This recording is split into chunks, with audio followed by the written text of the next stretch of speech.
Hey, it's finally Foundation Friday. If you're new here, on Fridays I sit down and talk about a new, or old, we don't discriminate around here, foundation that I've been trying out. I do multi-day wear tests using a variety of tools, techniques, products, whatever. So if you're interested in learning more about the Bite Beauty Changemaker Supercharged Micellar Foundation, then please keep on watching. The Bite Beauty Changemaker Supercharged Micellar Foundation retails for $39.50 and you get 1 fluid ounce, which is pretty standard for a foundation. There are 32 shades in this range that go from fair light to rich deep.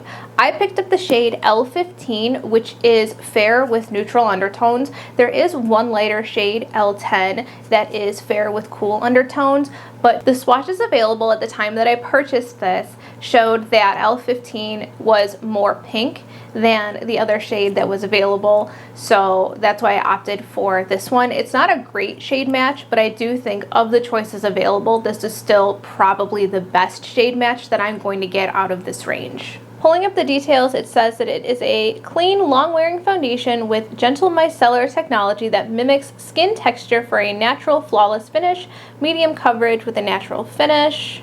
It is good for normal, dry, combination, and oily skin types. The highlighted ingredients are the Maki berry. I did Google how to pronounce that, and I'm pronouncing it the way that it says, so blame Google if it's wrong.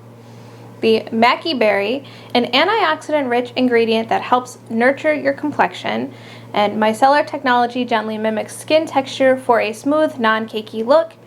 This product is vegan, cruelty-free, and gluten-free. What else you need to know? Make the change to clean and high performance. This creamy, long-wearing foundation perfects your skin with buildable medium coverage. The secret: Bite Beauty uses antioxidant-rich superfood Maki berry and gentle micellar technology that works with and feels good on your skin even if you're sensitive. Suggested usage: dot foundation onto your cheeks, forehead, and nose. For best results, use your fingers or a brush. Start from the center of your face and blend outward. Build coverage with your fingers on places that need it. One thing I want to point out about the ingredients is that there is added fragrance in the foundation. I'm going to insert some swatches here of the Bite Beauty Changemaker foundation against some of the other foundations that I have within my collection. Bite Beauty foundation in the shade L15, Laura Mercier Flawless Lumiere Radiance Perfecting Foundation in the shade 1C1 Shell, Becca Cosmetics Skin Love Weightless Blur Foundation in the shade Ivory, Charlotte Tilbury Airbrush Flawless Foundation in the shade Too Cool, Pat McGrath Labs Skin Fetish Sublime Perfection Foundation in the shade L6, Smashbox Halo Healthy Glow All-in-One Tinted Moisturizer in the shade Fair Light. Let's talk packaging. The packaging of the Changemaker foundation does come in a squeeze tube with a twist cap. It reminds me a lot of the Glossier Balm.com packaging. It is smaller than I was expecting, which does make for easy storage, but that also means, especially in my case, that it is easier to lose. As I mentioned previously, I'm not a fan of squeeze tube packaging. I find it hard to dispense a consistent amount of the foundation, and also if you squeeze out too much, you can't put the excess product back into the tube, so you end up wasting product. I do like though that there is transparency along the packaging, so you do have the ability to gauge how much product you still have remaining in the tube. The texture of this foundation is amazing. It's probably my favorite texture across any of the foundations that I've tried. That may be because it reminds me of whipped icing in my cake decorating days though. This formula, the texture, it is so soft and creamy. It's very lightweight and easily applies with fingers, and since the foundation doesn't dry down, you don't have to worry about working quickly. You can take your time blending before moving on to the next section. Before I get into my final thoughts about the Bite Beauty Changemaker Supercharged Micellar Foundation, I'm going to insert a few clips from my 3-day wear test. In this clip, as always, I chose to do this wear test with no additional products so that I could see how the product performs and that way adjust the next few wear test days as needed. I do recognize that I used too much product during this wear test and adjusted the amount for the next 2 days. All of the wear test footage was filmed in natural lighting.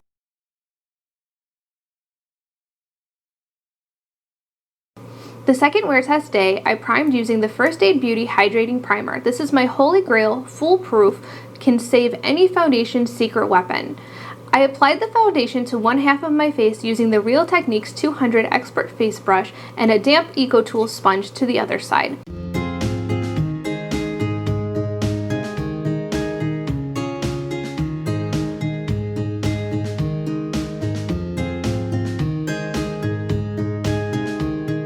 I had intended to put more of a face on during this wear test, but I got sidetracked by the day's activities. I spent most of my day outside and it held up surprisingly well against heat, humidity, and sweat. For the third wear test, I tried this out again, doing half of my face with a brush, the Smith 157, and the other side with the damp EcoTool sponge.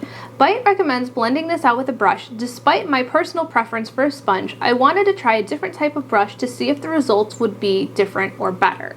The 157 applied the foundation in an incredibly sheer layer that reminds me of the Glossier skin tint. Attempting to build coverage with the brush resulted in moving the first layer of foundation. It was also streaky, which I didn't notice happening with the Real Techniques brush.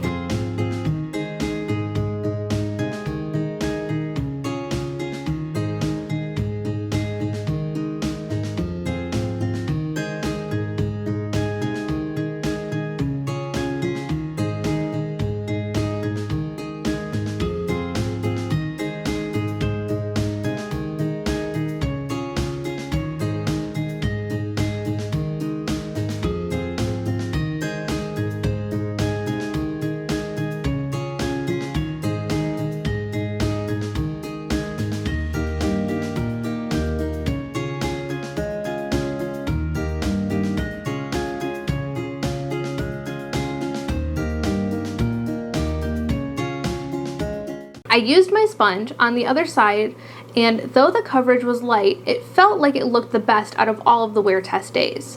I chose to layer this over the Lawless primer because it didn't work with the First Aid Beauty primer. I thought a change in formula might mix better with the foundation. It did not. Since at this point I knew how I felt about the foundation, I decided to get some use out of the Natasha Denona Bronze Space Palette, since I would never choose to wear this on a good makeup day. I zoomed you in so you could see just how badly the foundation applied. It's patchy, there are completely bare spots, spots that coverage was picked up or moved, and here you can see how easily an entire patch completely rubs off of my face when I touch it. If you didn't figure it out from the last few clips, I am not a fan of this foundation. But before I get into all of the reasons why I don't like it, I do want to share a few things that I actually did like about it. First, I like that Bite tried something new. While this didn't work for me, there are some people that I think could really benefit from using a foundation like this one. I really like the texture. I think that more foundations could benefit from having a texture similar to this one. I would definitely apply my foundation more with my fingers if that were the case. A little bit goes a long way, so if you do use this foundation, a tube will last you a very long time. And lastly, I was super impressed with how well this held up in the heat and the humidity and against sweat. I didn't notice any kind of running or streaking. Now, on to the things I don't like about it. Starting with the fragrance, I have noticed that as I get older, my skin doesn't react well to added fragrance within products. So if something is too heavily fragranced, I do tend to have a reaction, which is the case with the Changemaker foundation.